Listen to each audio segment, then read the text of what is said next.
Olá, seja bem-vindo a mais uma entrevista aqui do Tempo e Dinheiro. Hoje vamos fazer um balanço do que acontece na pecuária de corte. Para tanto, nós vamos até Presidente Prudente, porque nós vamos conversar com o médico veterinário, o Tércio Teles de Moraes, que já está conosco, a quem eu agradeço a participação. Tércio, prazer em tê-lo aqui no Tempo e Dinheiro. Tudo bem? Como é que está Presidente Prudente nesta sexta-feira?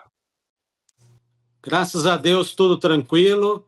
Um tempo que esfria, esquenta, mas isso faz parte do ciclo, né? A volatilidade também é térmica, né? Também isso, né? Entre as máximas e as mínimas, né? O tempo segue aí mantendo o rumo, né? O ritmo, né? Típico para esta época do ano. Agora, o que a gente tem acompanhado, Tércio, é uma expectativa muito grande com relação à pecuária, né? A segunda quinzena do mês de junho, praticamente o segundo semestre de 2026 já em andamento, começou. E a pecuária, o que esperar, principalmente para o boi gordo, a partir de agora? As temperaturas caem, os pastos já começam a escassear, lógico, muitos animais vão para coxo, a pressão de oferta aumenta um pouquinho. Mas, ao que tudo indica, antes de falarmos sobre essa questão dos preços, nós temos uma preocupação maior, né? Que é a questão da cota da China, né? Isso realmente está preocupando o produtor? Como é que você está acompanhando esses números? Como é que você tem acompanhado, inclusive, a apreensão dos outros pecuaristas aí na sua região, no Brasil como um todo? Sérgio, o que nós temos visto ultimamente é que nós temos uma redução do preço da arroba, né, a partir do pico de abril, que nós já tínhamos emitido alertas para o pessoal poder fazer as suas travas, fazer, né, a sua proteção, e passou 380, veio para 360 e nós estamos só descendo. Então, nós estamos aí numa queda de braço, né? Entre os frigoríficos e o produtor. Ele retendo o máximo que ele pode esse animal, né? Na pastagem, nós tínhamos ainda abril e maio pastagens, entrou junho, começou a esfriar, realmente as nossas pastagens agora requer, né, todo um tratamento especial, né, para você suplementar esses animais. O que nós temos visto? O produtor rural está muito bem preparado, está muito bem planejado para poder passar esse tempo de seca, né? Mas nós temos o fator externo que está realmente mexendo também com o preço. A gente tem observado tanto na B3 como no físico um movimento meio que atravessado, né? Tem hora que o físico está para um lado, a B3 está para outro, né? E a gente tem observado isso daí realmente numa queda, né? Em função também, um outro fator que a gente pode levar em consideração também é a questão do custo de produção, né? Milho e soja descendo, o custo de produção vem caindo. Eu venho acompanhando isso diariamente, e eu posso falar para você de 2, 3%, 1%. Hoje eu atualizei 3% de queda do dia 12 de junho para hoje.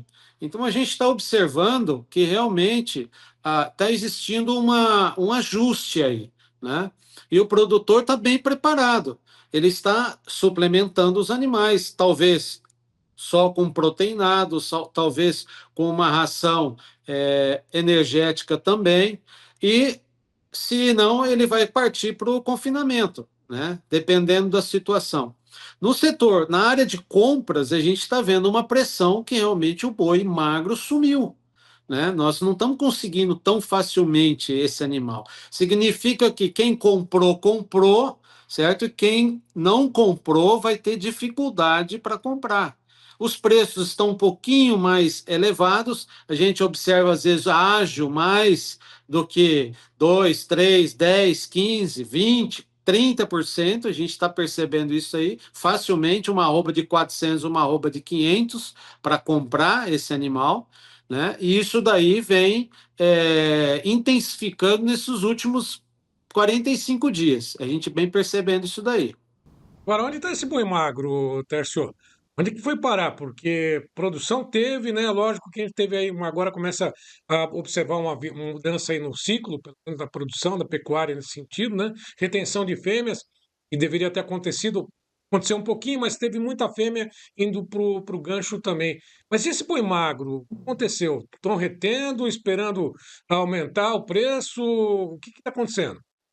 O que eu vejo é que o produtor está muito bem planejado. Quem realmente está na atividade econômica, ele está sabendo o que ele está fazendo. Então, ele comprou bem esse animal, faz tempo que esse animal está lá na mão dele já, né? Ele está suplementando, ele tem uma estratégia para a nutrição desse animal, então ele está muito bem posicionado, né? E a grande maioria do pessoal já fez as suas travas, ou está fazendo suas travas, ou vão fazer suas travas, entendeu? Exatamente buscando uma proteção. Porque com essa volatilidade em andamento, o que nós temos observado é o seguinte: quem não se proteger, né, vai perder, porque a virada vem. Né? Então, o produtor ele está não só preparado na questão física, que é a questão técnica, mas também na questão financeira. Né? Ele está preocupado e está se protegendo. Bom, e de alguma forma, subindo ou descendo a arroba, é lógico que se ele estiver protegido, ele acompanha, né, faz essa administração, né, dessa margem, e tem que ficar de olho no custo, né, na margem, que está aí o segredo, né, da atividade, né, porque se esperar subir É, muito, ou se contar, caiu demais, né, fica desesperado, não, tem que estar bem planejado, como você mesmo disse, observando essas ferramentas disponíveis, né? se ele tem boi pronto e ele for aguardar a ter preço, daqui para frente, ele tem um custo que nós chamamos do custo do carrego do boi. Esse custo, essa semana a gente pontuou 87, R$ 88 por arroba. Então, se ele tem 1.000 arrobas em jogo, então ele precisa, né, de entender que tem um custo intrínseco aí, né? Agora, se ele ainda vai fechar o boi, então talvez ele está segurando esse animal no pasto, está suplementando esse animal.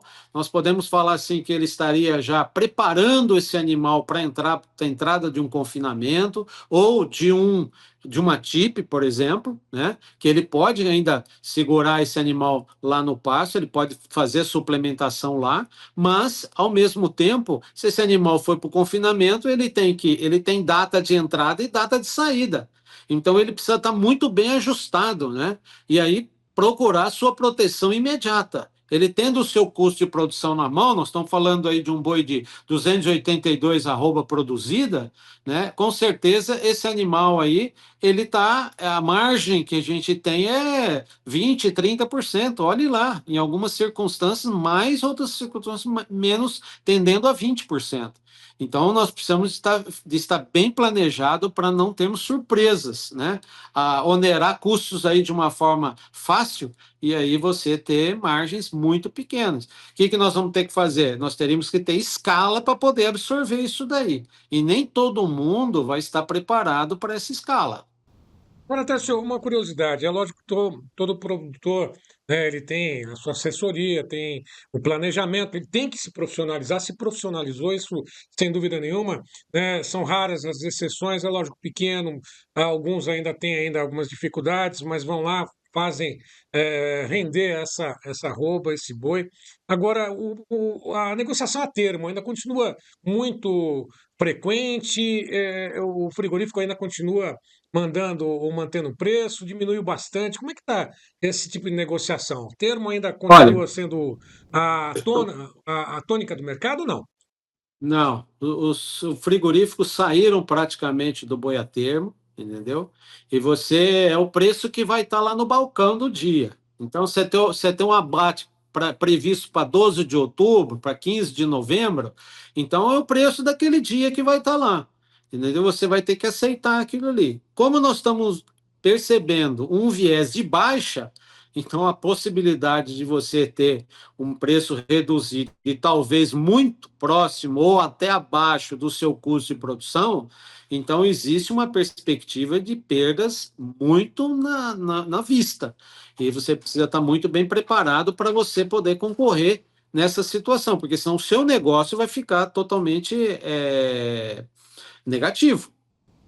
E operar, né, todas as condições aí, né, de tentar não só travar as operações de hedge, ferramentas disponíveis, né? Mas eventualmente olhar também para essa taxa de juros, né? Olhar também para esse dólar que está aí, né? Ó, essa semana o Banco Central ele reduziu 0,25% da taxa Selic. Isso daí você falou agora há pouco, né? Reflete uma inflação, né? E isso daí complica não só para o produtor que consome insumos, mas também o consumidor que precisa de ter o consumo interno no Brasil é 80%. Nós exportamos uma margem de exportação que fica aí flexível de 30, né? 20, 30%. Então, isso daí faz com que o Brasil ele tenha uma dependência do mercado interno. Né? Tudo bem, nós estamos num período de Copa do Mundo, o consumo vai ser maior, né?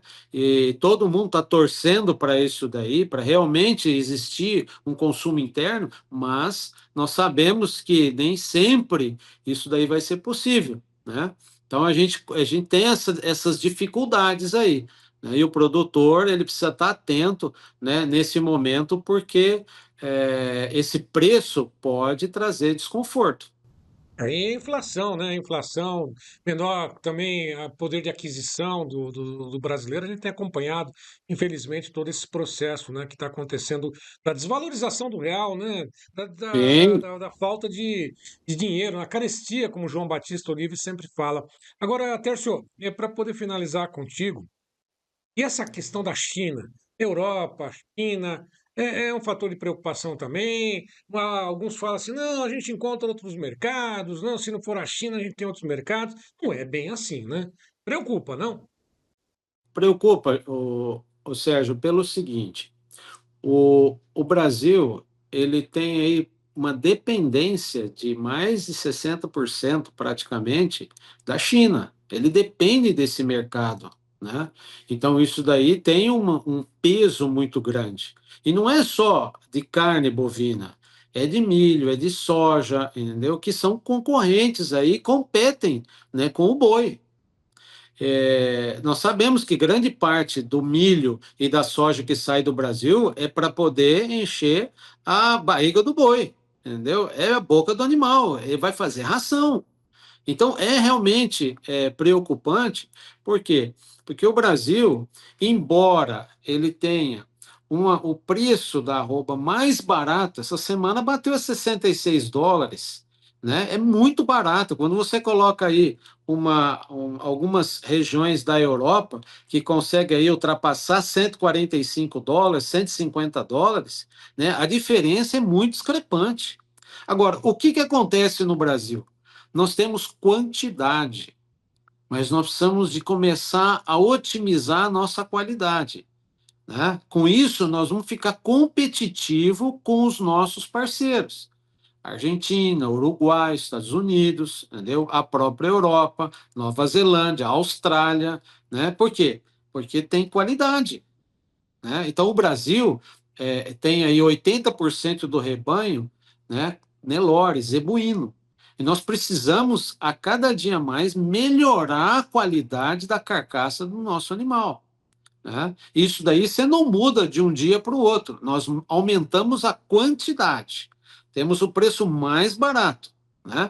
Se a China sai do mercado, com certeza alguém vai ocupar essa posição, porque aqui é o lugar que tem o arroba mais barata do planeta. Não tem outro lugar.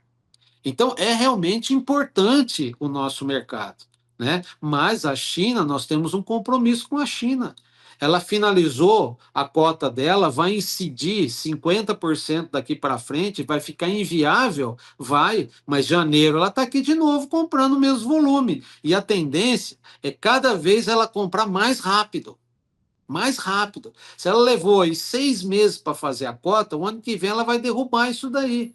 Vem para 4, para 5, para 3 meses. A tendência é cada vez mais achatar. Então, nós precisamos de estudar isso daí, nós precisamos de analisar bem isso daí e começar a procurar outras oportunidades para não ficar só nessa dependência, né, Sérgio? Exatamente. Qualidade a gente já tem, né? Lógico que a gente exporta commodity. deveria talvez até diminuir um pouquinho o Nós pensamento mais de temos agregar valor mais a essa carne mesmo, mesmo que as exigências, né, de exportação, né, do boi jovem abatido, boi padrão China, sejam atendidos, né, a gente tinha que exigir um pouquinho mais, né, dar mais valor mesmo, como você está dizendo, né, doutor? nós temos uma realidade. Existe tecnologia disponível hoje para nós abatermos o animal com 10 meses, por exemplo. Existe tecnologia. É o chamado de hiperprecoce. Nós temos tecnologia para o super precoce. Entendeu? O professor Silveira, da Unesp de Botucatu, fez o protocolo desse super precoce, isso é uma realidade. Né? Só que, se nós não tivermos preço para poder investir nessa tecnologia e colocar essa carne diretamente lá no mercado de exportação, ninguém vai investir. Ninguém vai fazer investimento para tomar prejuízo. Isso aí esquece. O produtor não vai fazer isso daí. Por isso que a maioria ainda está na commodity. É o animal de 30 meses, é o animal de 24 meses e fica ali. Mas existem muitas iniciativas já, entendeu? Não só na região sul, como na região sudeste, no próprio Mato Grosso do Sul, Goiás, existe iniciativa e existe demanda para essa carne de qualidade no mundo inteiro. Todo mundo quer consumir uma carne de um animal de 1 ano de idade. Isso daí é fato.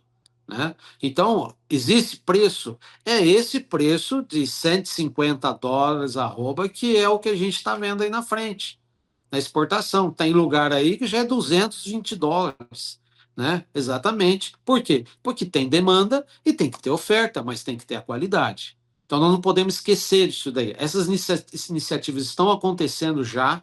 Nós temos aí as grandes cooperativas frigoríficas fazendo isso daí com muita tranquilidade. E o produtor, ele está sossegado, porque ele recebe muito mais, entendeu, do que está sendo pago aí no sistema tradicional. Bom, teremos muito para poder conversar ao longo de umas próximas entrevistas. Quero agradecer a tua participação. Eu sei que pertinho aí de você, você está acompanhando, tem alguém acompanhando, alguém especial acompanhando essa tua entrevista, né? E eu sei que também é a dona Odete, né? Com quantos anos a dona Odete, senhora, sua mãe, que realmente já te encaminhou aí para a área de pecuária em Presidente Prudente? Quantos anos a dona Odete, Tércio? 91 anos completos. E sempre atenta, acompanha o Tempo e Dinheiro, assiste sempre comigo, está sempre junto comigo. É uma grande interessada, é uma grande pecuarista, a gente tem que falar assim. É isso aí. Nossa homenagem, então, à dona Odete, né, com 91 anos acompanhando, e certamente ela vai ficar cada vez mais, né, atenta, orgulhosa, né, doutor Tércio? Né, mais uma vez da tua participação conosco aqui. Em breve a gente retoma essa nossa conversa. Grande abraço, prazer em falar contigo. Abraço, Sérgio. Bom final de semana. Igualmente, viu? Um abraço. Bom, e a todos que estiveram conosco, eu lembro mais uma vez e sempre, todas essas nossas entrevistas estão disponíveis nas mídias sociais do Tempo e Dinheiro. Vá lá, curta, comente, compartilhe, faça parte do clube do T e D. E a todos que estiveram conosco, meu muito obrigado. Até uma próxima!